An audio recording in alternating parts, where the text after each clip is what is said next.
Welcome, lovely one, to the Meant for More podcast. My name's Lisa Clifford, and I am building the world's most empowering Meant for More movement, leading millions of heart-led purpose seekers from feeling insignificant to invincible. So I truly hope you enjoy this next episode.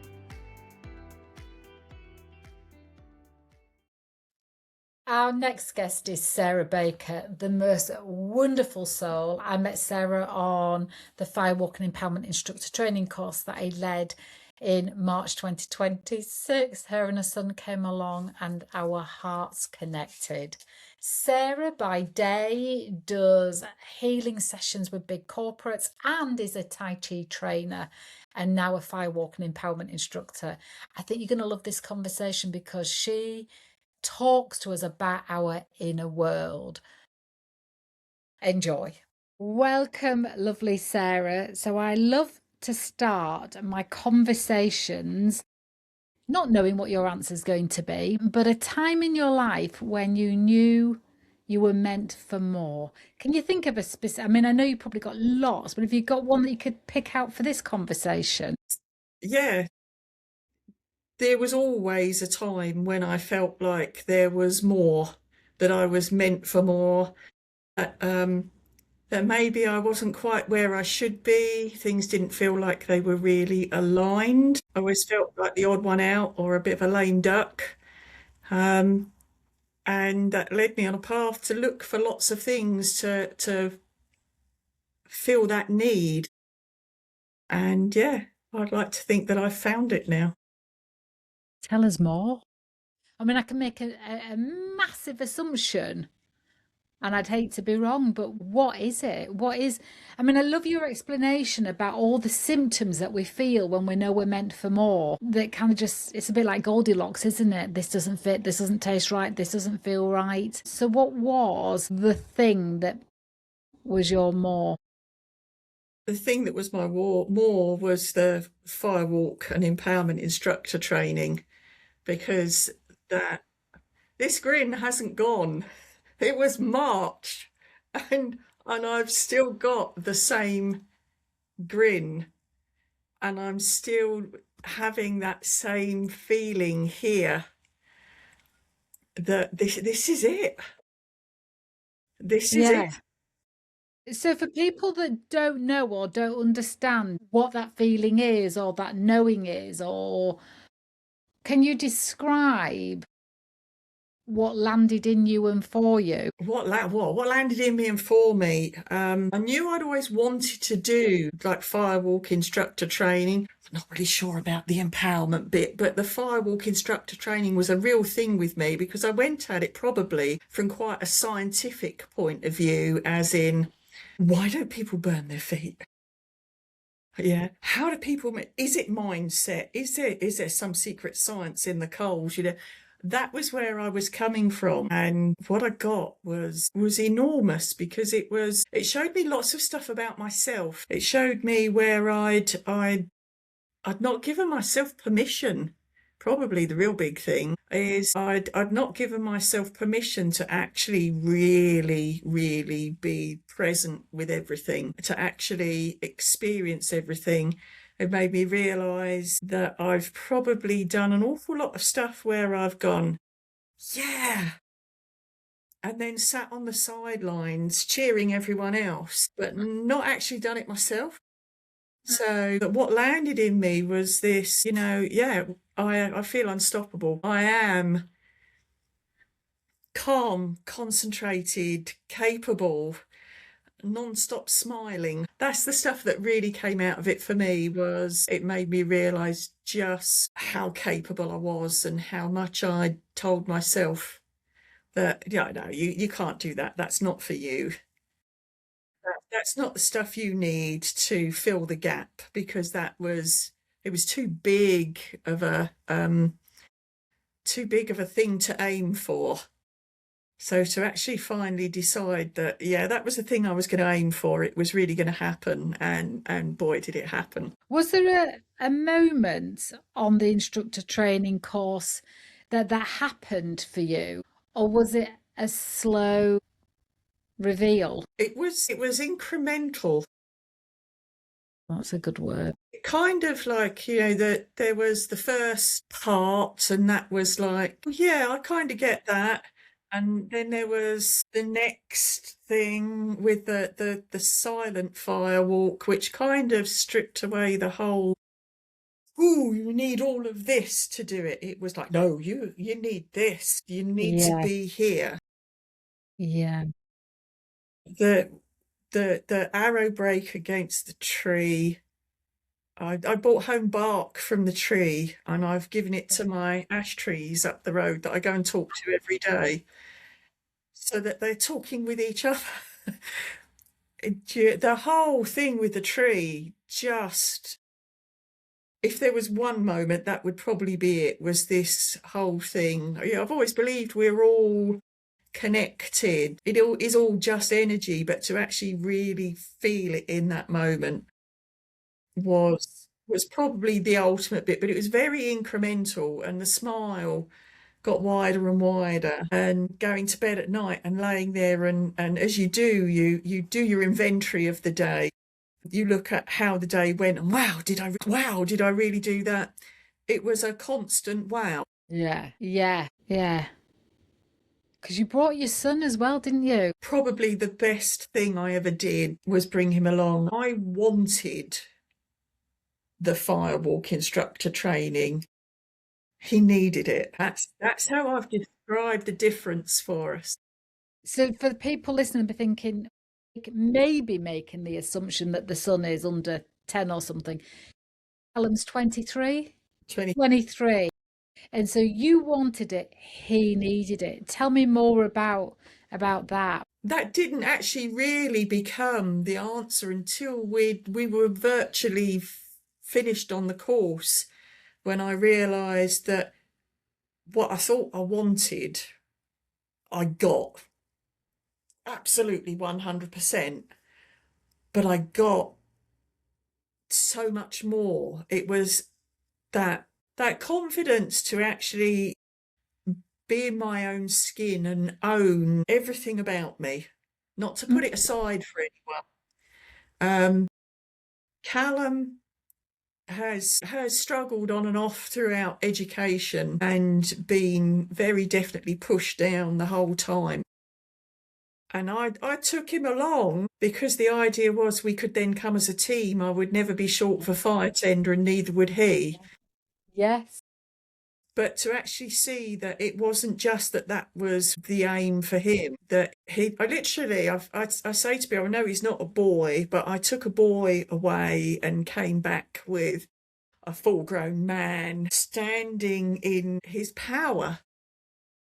Everything that came back to him then was about power for him to, I suppose, very much the same as me. Mine was about power to be in my own skin and not be afraid of it. For him, it was to realise that he could stand in his own skin. He was capable of standing in his own skin, and he was bloody good at it.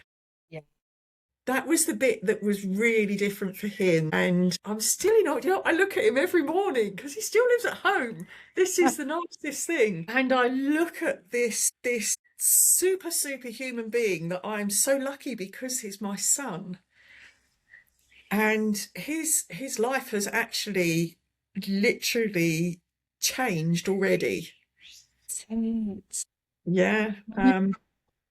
So when we came away, it was a real kind of like for a moment, because he'd literally been in a new job for a week, and he'd already gone, yeah, I've been here for a week, but I need a week off. And they were quite, and we thought that might be a nail in the coffin for it. But he came back, he got extra shifts, he literally within 3 weeks, the confidence levels in him must have been through the roof, because they said, you need your supervisor training. So they trained him in his supervisor role. Then they said, no, you need to go and spend a day at a post office, because you need to be trained for the sub post office side of things as well. And 2 days ago, he came home. He's not just supervisor, he's got a set of keys to the shop as well now. So they trust him to open up and lock up and cash the tills up and cash the post office up. And it's the first time he's been in a job where he's come home smiling at the end of every shift. And I actually put that down to this course, that it made him realise that, do you know what? He didn't have to settle for less. That was really it for him. He didn't have to settle for less. He could show that he was confident, and then they could see that the confidence would build to be a supervisor. There could be more hours coming up as well now. So it's just been, that week literally was a complete shift for Callum. He's never done shop work before. So to be in a shop working with people in a very different way and totally nailing it, just does it. It's brilliant. What happened for Callum during the week, do you think? It was really profound for Callum, and we're still looking at it now. There was a moment when Callum has had an extra jump in his legs, literally from the time he was told that he had to sit still at school. He found it difficult to sit still at school, but he was in a situation with 30 other children, many of whom were, not where he was physically, mentally, emotionally, and he's carried that with him forever. We've done fidget spinners, crinkly toys. We didn't go as far as chew things, but we looked at the kind of thing that you chew on. He chewed the end of pencils off, but the leg jiggling was the thing that really, really stuck for him his whole life. And you're questioning, I'm getting Goosebumps because I'm right there in that moment outside. makeup's gonna run. The way you would just, when you said to him, could I ask you to keep your legs still? What if I told you it's not part of your ADHD or autism? It was such a different way to school. School had always been, stop that, you've got that, that's your ADHD, that's your autism. And that was how he identified with it. And when you told him that it made him much more grounded, it made him much more connected and much more present, you said it in such a way that it didn't make it that you were telling him off or admonishing him for having this jiggle that he could not control. And he's still solid. Does he jiggle now? He has maybe 5 minutes of the day, and he'll say, you look at him and you almost question, and he goes, yep, I need the movement first of all. So he's aware now that it's somatic for him, it's a release. Yeah. And that once he's got it gone, he's planted solidly. He's conscious. This is what I'm hearing, is that it's not happening to him. He's being conscious with it and directing it. So he's been in his personal power with it. Yeah, cheers, yeah. Callum. He knows, I now spot it as, if it isn't that 5 minutes where he's getting the energy, the somatic energy out and feeling like he's now ready to plant himself, I know that he's stressed, that he's anxious about something. And then we can look at what that is. And he's suddenly got all of this amazing vocabulary as well. I don't know what you did, but he's really happy to say things like, you need to stop doing that because that overwhelms me and I can't concentrate. Wow. So we can communicate what works for him.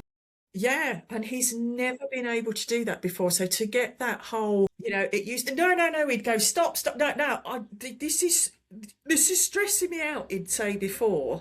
Now he's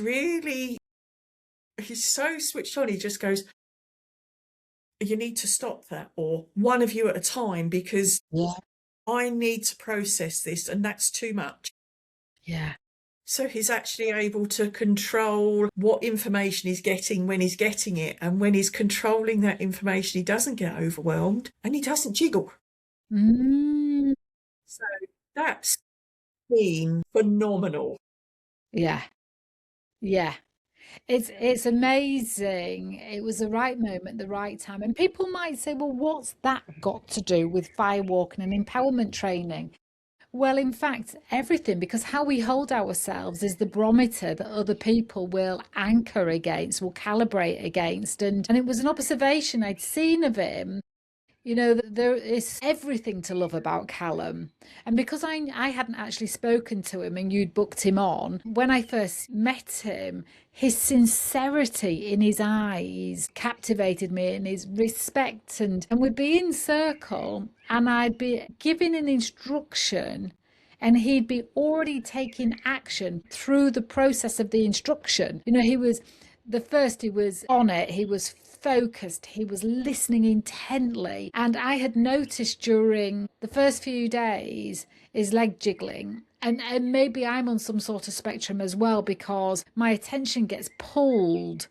If there's a noise or if there's a different movement in the room, my attention gets pulled there. And so I knew that at some point, and it wasn't conscious at that point, I thought the time will be right, but it's not now. And then it became right when we stood outside and we were going through the facilitation of the arrow break, weren't we? And he'd said to me, if you'd have said that to me a day ago or 2 days ago, it wouldn't have gone in.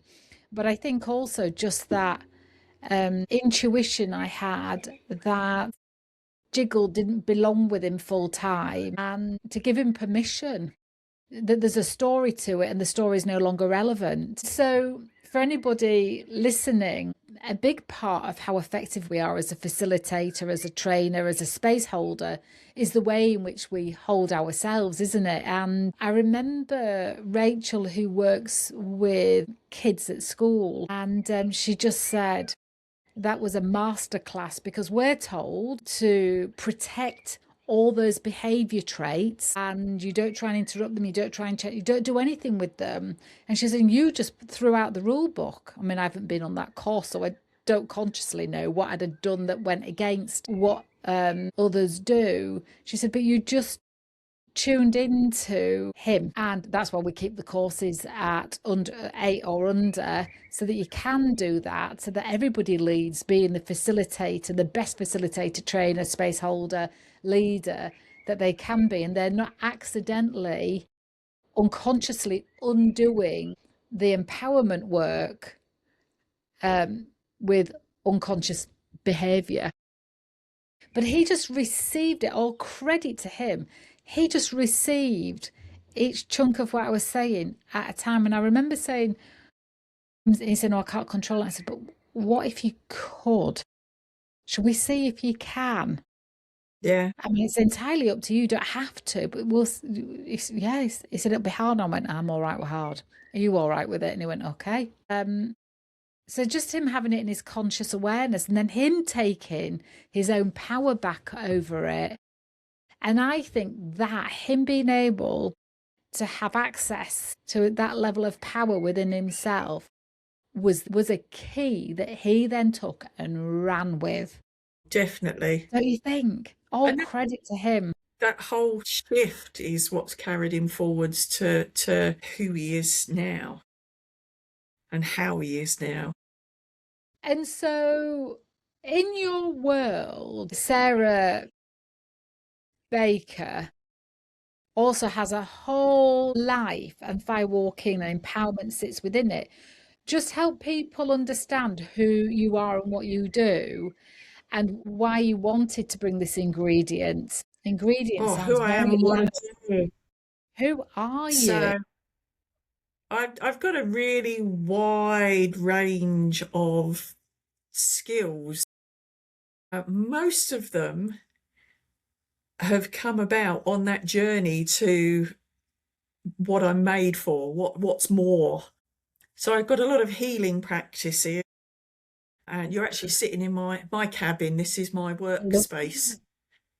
And I've studied Tai Chi for, I worked out today, 43 years. And it wasn't until 20 years ago when I started looking at energy healing that I saw this huge correlation between Reiki and Tai Chi, that they're the same thing. It's just a different language, one's Chinese, one's Japanese, that they're actually the same thing. One's motion, one's stillness. It's part of that yin yang thing. The meditation, cacao ceremonies. I'm a cacaoista, so we're having a cacao ceremony in here tonight. And they're all driven by something, but the firewalking bit and the empowerment bit actually was really more personal for me, because I'd walked quite a few times. I've got a whole selection of arrows. And the drive to that walking was always trying to find out what makes it work, what makes it work, what makes it work.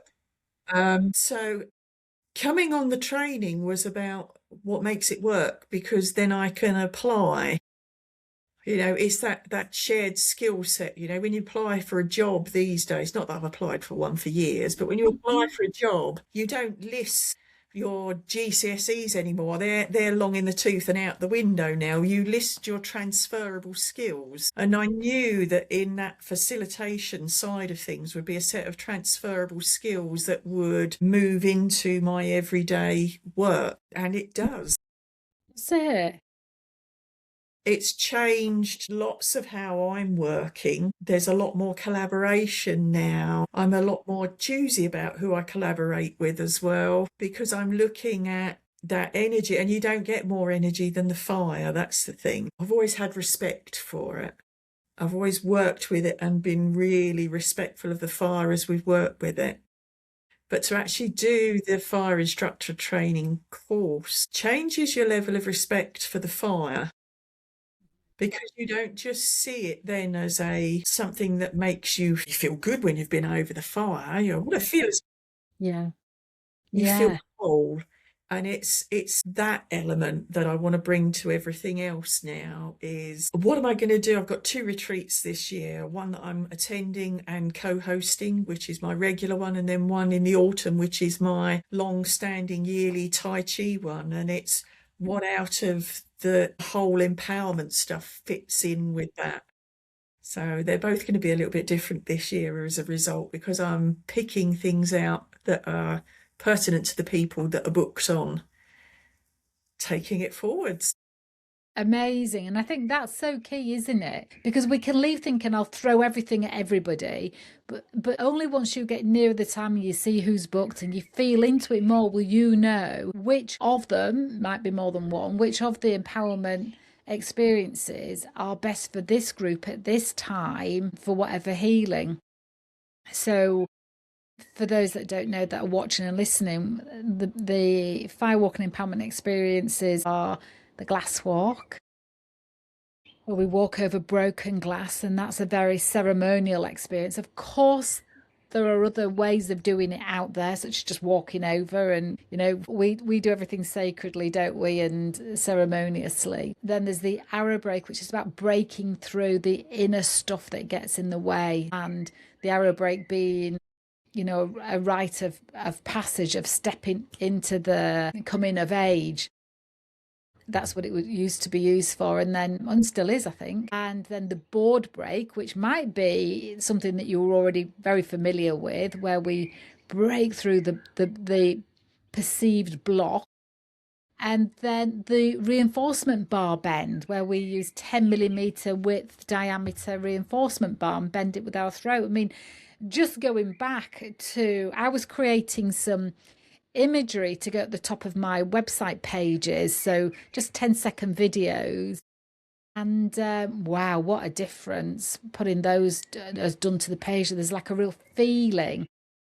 But I was looking through and hundreds of videos, and whilst I didn't use it, I came across the pictures, because we couldn't get the video lighting right on the gimbal that I use, but we had the pictures of you and Callum hugging at the end of the rebar bend, and that there wasn't a dry eye in the house.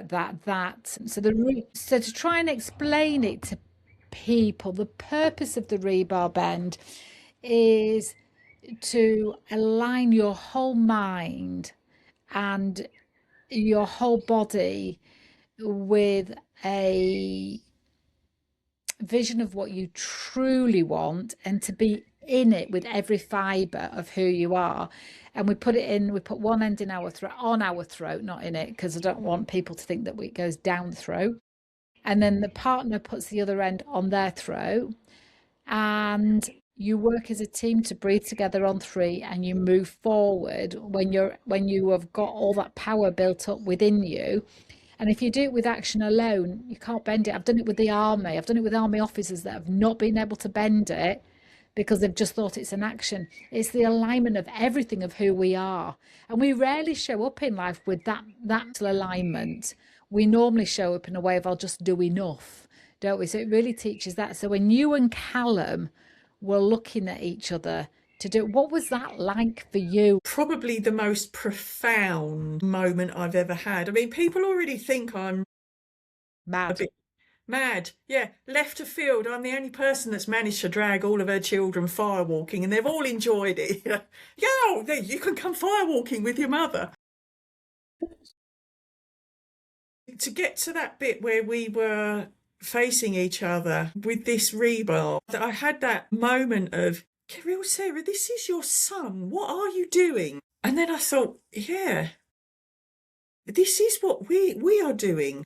And it became something so profound when Callum wasn't quite ready and you said, no, get it, think. Okay, so yeah. And you went through that process with him again, eye to eye. And he told you that he was, I'm going to cry. And he told you that he was in a school on a stage looking at loads of children and they were all him. And that was when I knew that I was in this with absolutely every fibre in my body, because when you said, think about what are you going for? What is your ultimate goal? I wanted to change education. And then I saw Callum on a stage. And I thought, no, that's Callum. This is not my dream, that's Callum. So I kind of went, well, I must be working with the teachers then. In the middle of that hug afterwards, I told him that I'd seen him on the stage the way he had. And he said, before he even knew what my was, he said, and I saw you working with the teachers. So we'd had each other's vision before we had our own. So neither of us was ready until we'd actually solidified in that moment. It made it, profound is not a big enough word. It made it something completely, every single cell in my body was on fire for that moment, knowing that Callum's was exactly the same and that we were going to achieve this in just 2 or 3 steps towards each other. I don't think but it wasn't that, sometimes being profound or having something profound happen can feel overwhelming. And you get that, whoa, where you want to move away from it. That doesn't happen. You get this massive, it literally feels like your DNA gets rewritten. Yeah. Massively profound shift. I hadn't identified that I wanted to change education until we were there doing that. So to actually, that was the shift that I needed. And that has stayed there. And Callum and I do a Friday morning breakfast in a local cafe. And that's our talk. We literally open with what's it going to be about today kind of stuff. And we find ourselves going over where we are now, because we are aware. I say we know we haven't done a firewalk yet. We haven't run one yet, but we're gathering speed, evidence, ideas, feeling it build rather than going, that's it, I'm going to do a firewalk. We're staying build, and it's almost like we're checking in how much further we are. Are we ready? But we do that about the education as well. And at the moment, the big thing that's come out of that is it could be such a simple change. It doesn't even have to have money behind it. Teachers just need to be empowered to look at a child that is struggling and say, if there were anything that could be done now to make this better for you, what would it be? because they don't actually have to provide it or do it. They're giving that child what Callum never had, which was power. Or even to bring into consciousness what would help me rather than I'm a victim to this. You Yeah, know, there's just the question. I mean, I know obviously there's more that goes with it, but the question is so powerful of ownership over, well, what is it that I would like? But actually, that's a yeah, great question for most people. And I think yeah, just going back to the rebar, you know, without giving the bar a purpose, what would the value of that bar been without the, I mean, listen to what we're actually talking about. We're talking about making a difference to children at school and the teachers, not the bar. You're not saying, oh my God, it was a really strong, you know, metal bar and it was however long and how we had to stand like this and we had to do this. We're not talking about that. We're talking about what that bar facilitated to the conscious surface yeah, for you and the difference you're going to make in the world. It's interesting. I was doing a bit of, what will we call it? Self-centered navel gazing with AI on Google search last night. I was just tidying up my Firewalk instructor training page to make sure that it accurately represents what I do, that it's not a sales page, but that I mean, of course it is, but it's not there to sell. It's there to make sure that people know whether this feels a fit for them. And so I'd put into the search bar Firewalk instructor training, and I came up as the first choice, the AI. And I did it in a private window. I did it in an incognito window, so it didn't know it was me, and then gave me. And it put me forward as first, and it said, this is a very transformational, deep, this works on you to the core.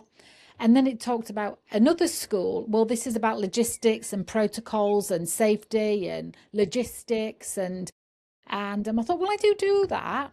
And so I didn't want AI to only think that I work on the facilitator rather than the whole thing.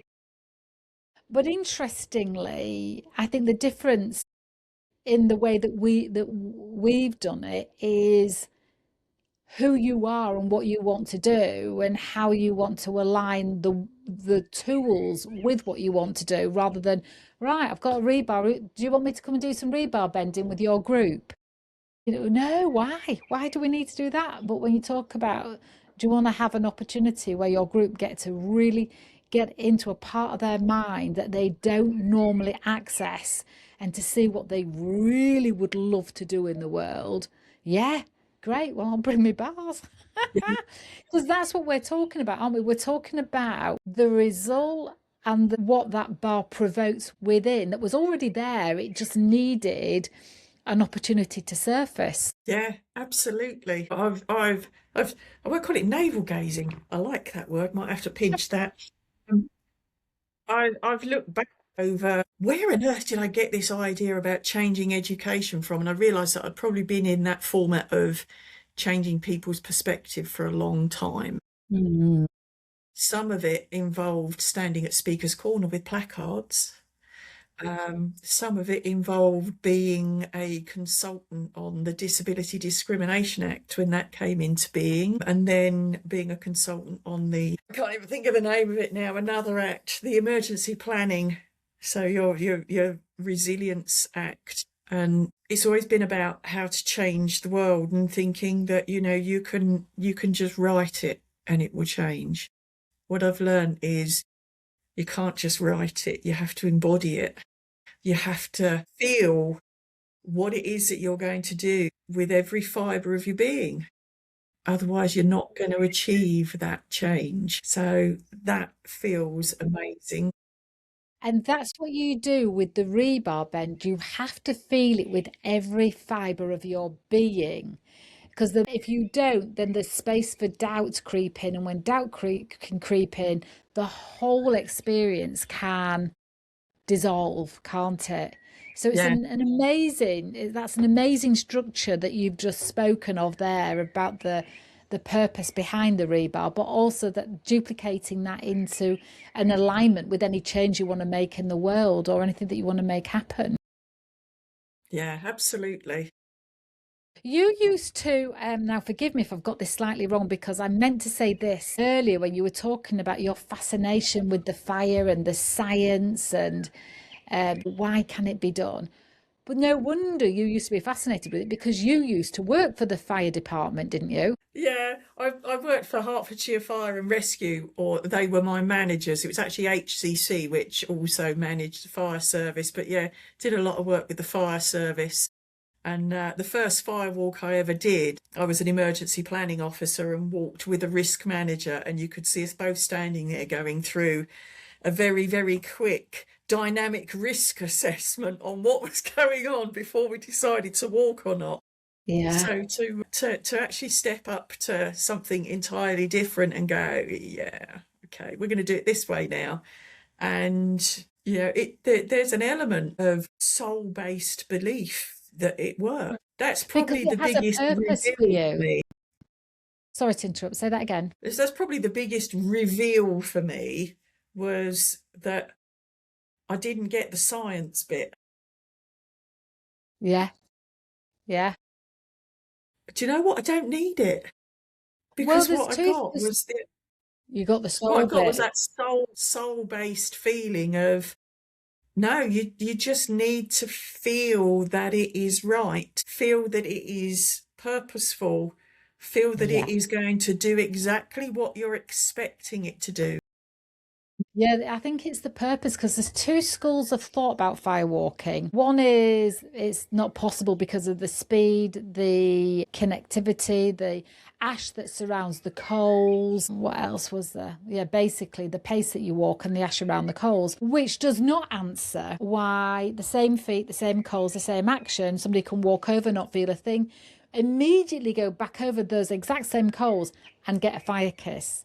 So the science doesn't No, answer that, does it? And no, so it if doesn't. science did, then what would the magic be for us? Yeah. And also, what would the duplicatable model for life be for us? If what we were doing was simply just, I don't know the word, tricking ourselves or thinking that, I don't know, because I think that I have to work in a way that whatever we do, in every second of that training, that you can take any one of the models that we're doing, of which there are micro models and then the other models that you'll have picked up on all of them, take any of them and apply them to life. That whole, I was talking to Pete today, who was on the training, and you and Callum went and fire tended for Pete's first fire walk down in Cornwall. And that just, I'll come back to what I was saying, I think, if I remember. But that just made my heart so happy that he had a team that knew him, that knew how to fire tend for him, and he knew he could just like fall into his facilitation and delivery. Yeah, And it was really, really good being with him. yeah, And Callum actually was teaching Pete's partner to tend. I And love she said it. afterwards, he's so grown up and he's so believable and he's absolutely so on point. I took on every single word he said. And there's absolutely no doubt in my mind how precise Callum will have followed every teaching I gave around the fire, and him hold it sacredly. So yeah, one of the I was talking about lots of models of if we lift a model and that we can duplicate it. One of them is when we're with our groups and we say, you don't have to firewalk. This might not be the fire that you feel the connection with or the call to, and that's fine. Take the pressure off. How that actually applies to life as well. The minute we take the pressure off expectation of someone, the more their nervous system can relax and think, right, well, what do I truly want? Now that I know that not having to conform to somebody else's expectation, what do I want? Yeah. So all those little models and the bigger models are so translatable and duplicatable to life. It's powerful stuff. Now, there was something I was going to ask you. Yes, which really probably is an off-air question, but I will ask it now. Can you imagine doing that training over 4 days? What does days give you that 4 or 5 can't. Okay, well, I'm probably going to go down someone directed me to you. And the moment I looked at your website, the moment I'd contacted you, that was it. You were the right one. But I'd looked at other sites and other models along the way. And I think what you get in the 6 days is going to be that opportunity to baseline yourself, reset, and then have that incremental, back to that word again, that incremental layered experience, because that's the way it worked. Was first there's a firewalk, then there's a silent firewalk, then there's some arrow breaking on your own, then there's a glass walk, then there's it just stepped it up, but it made it feel comfortable. It made it feel paced. It made it feel bite-sized, not overwhelming. And it gave us time to actually take it all on board. But part of that taking it on board was also the understanding that everybody was having the same experience. We were all doing that reset. We were all taking on that next layer, and that part of that sharing. And Callum still says it occasionally now. He'll sit down and he'll go, "Shall we have a share?" That wasn't just for the sake of understanding from your point of view. It was for us to understand that, wow, that was really deep. Everybody finds that really deep. To assure yourself that you're on the right track, that you're experiencing the right things, that you're moving in the right direction.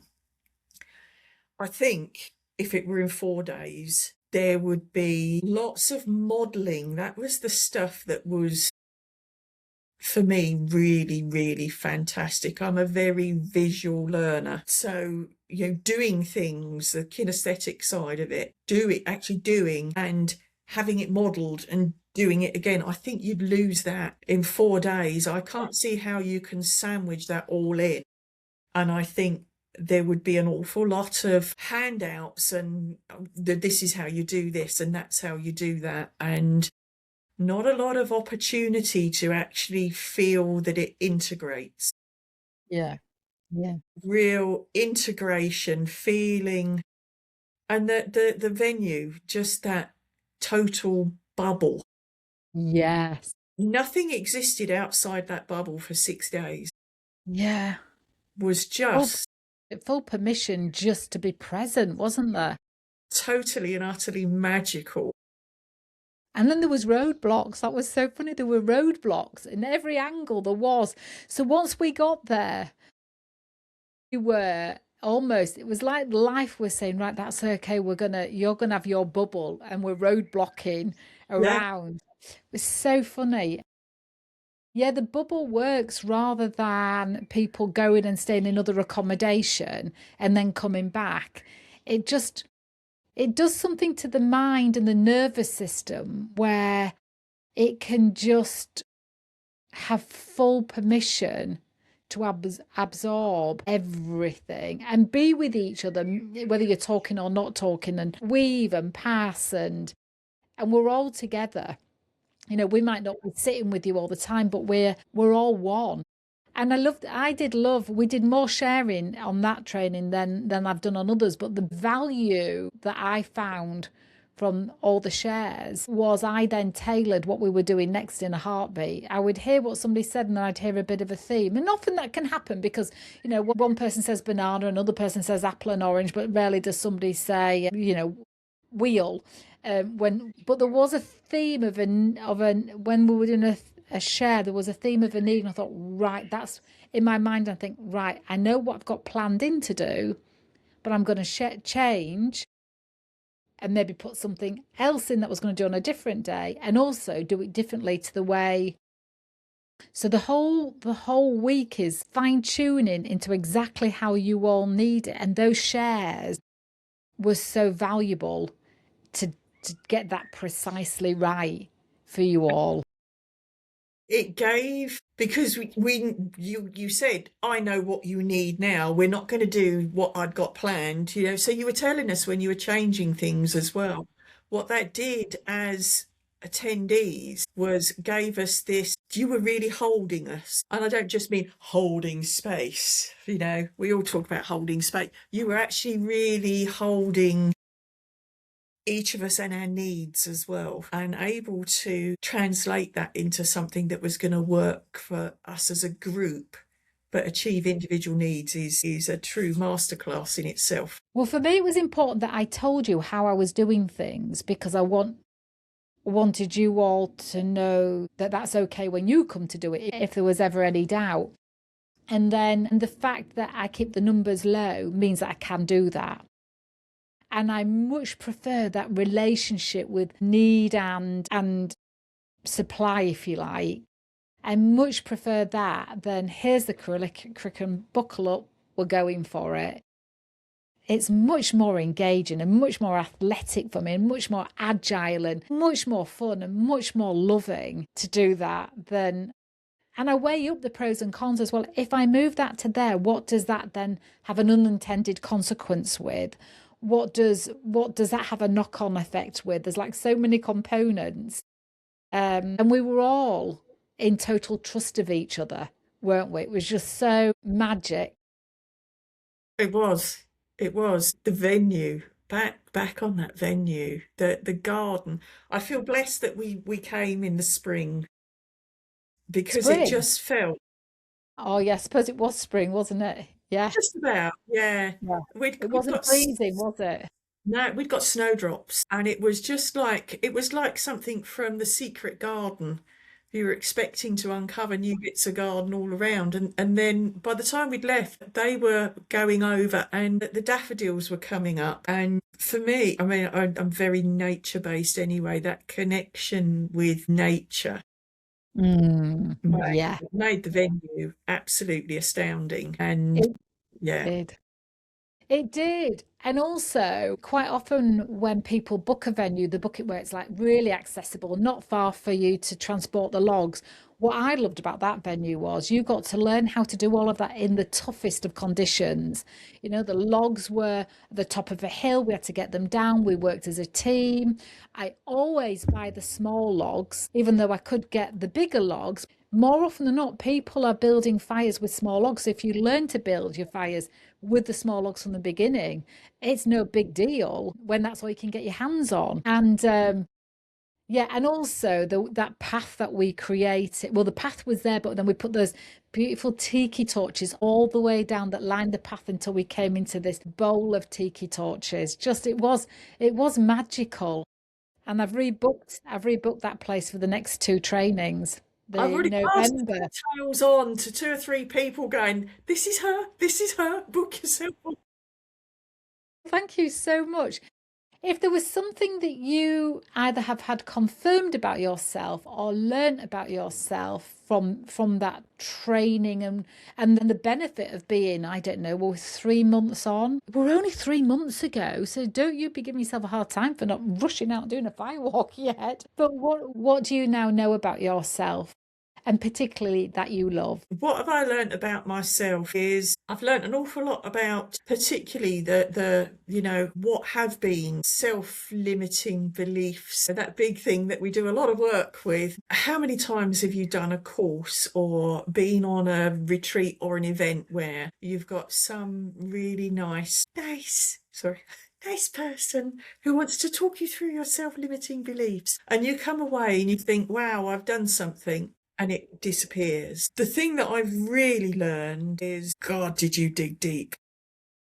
Not deep. This was like, are you digging for Australia, Sarah? Yes. Dig a bit. I'm looking for now for all of the self-limiting beliefs that I've still got as well, because they're still in there, some of them. There's a common theme, and that's what you got.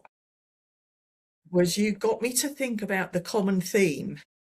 So now when I'm getting that, I can't do the word on my arrow when we did the solo arrow break, when you went down to that and a bit more, and now think of an overarching sentence. The overarching sentence on my arrow was, this is not for you. And that's what I've done with almost every single limiting belief I've got, is It's there because I believe it's not for me. Now I look and I think, what makes me think it's not there for me? And you equipped me with the ability to stop, take a pause, recognize what's stopping me, and decide whether it's a load of old rubbish and chuck it in the bin where it belongs, or whether it's something I need to work on, or whether it's something that's telling me this is the bit you need to plan a bit better and this is the bit you need to work through. That's the biggest thing that I've got out of it. The firewalking is fantastic. The glasswalking is amazing.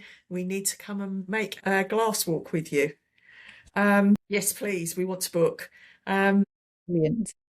But the thing that really, really, really changed dramatically is this awareness of what limits me and why. And I can now tell the difference between what's a self-limiting belief, what's pure procrastination, and what's something that I actually need to just say, no, you're just planning at the moment. That's massive for me, because that's changed my retreat in October. It's changed the cacao ceremony I'm doing today. It's changed how I've booking clinics for corporate well-being.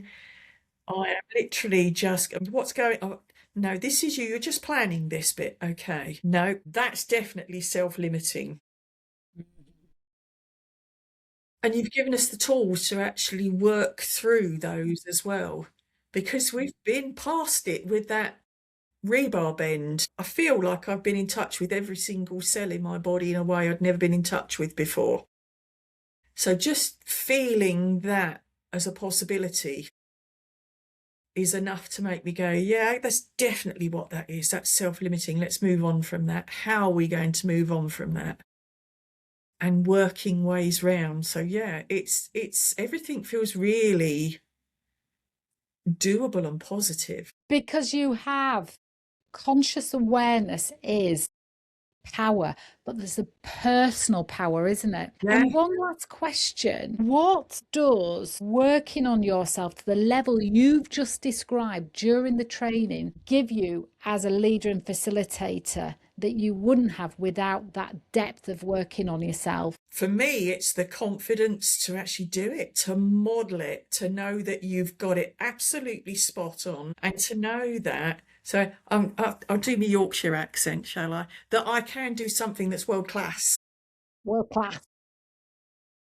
Yeah, that for me, the confidence. It's not just this is how you do it. It's the complete modeling that shows you this is how you do it. This is how it will feel. These are the outcomes you'll get. And boy, can you do it. That's the real thing. And I don't think you'd get that with anyone else. I really don't. I think you'd get bits of it. But this idea that you literally leave feeling like a complete package of capability and possibilities is amazing. And I'll digress a little bit with Callum. When we came back, he was so fired up. And he'd talked to his friends on the phone all the way home, and he'd literally been talked into running a firewalk in a friend's back garden. And the proof of the pudding in the eating was we'd bought the firewood, we've got the tools, we'd got everything we needed so that he could literally run with it. And he went round there and looked at the garden. He said, no, can't do it there, can't do it there. We could probably do it over there, but you need to clear this and we need to do that. I'm not doing one until that's done. That tells me what the training is about. It's not just about what you can do. It's about why you can do it and where you can do it and whether it's safe or not. And that is so important. And that was such a lesson for Callum, was he could run with it, but he didn't want to because it wasn't right. Yeah. And it probably was so much more inconvenient not to do it than to do it. And his heart must have sank a bit, but he did the right thing. Yeah. Because it's so, as you know, having worked for the fire and rescue, the fire has a life of its own. You know, you want to be in a position where you can manage as many as possible risks. So, Sarah, you have taken me right back to March and that connection in circle, and my heart is full, and I'm just so happy. And I think what you've shared with people today is a real medley of inner insight and possibility. And I think the thing that's sticking with me the most is that rebar bringing to the surface yours and Callum's vision, as though life was waiting for it to be tapped into, and it used the rebar as the opportunity to be heard. I just love it. Well, this is where we have to unfortunately say goodbye to each other temporarily, but I'm giving you so much love, and thank you for sharing your passion and purpose with everybody. Oh, thank you. Thank you. I love you, my friend. See you soon. Thank you. Take care.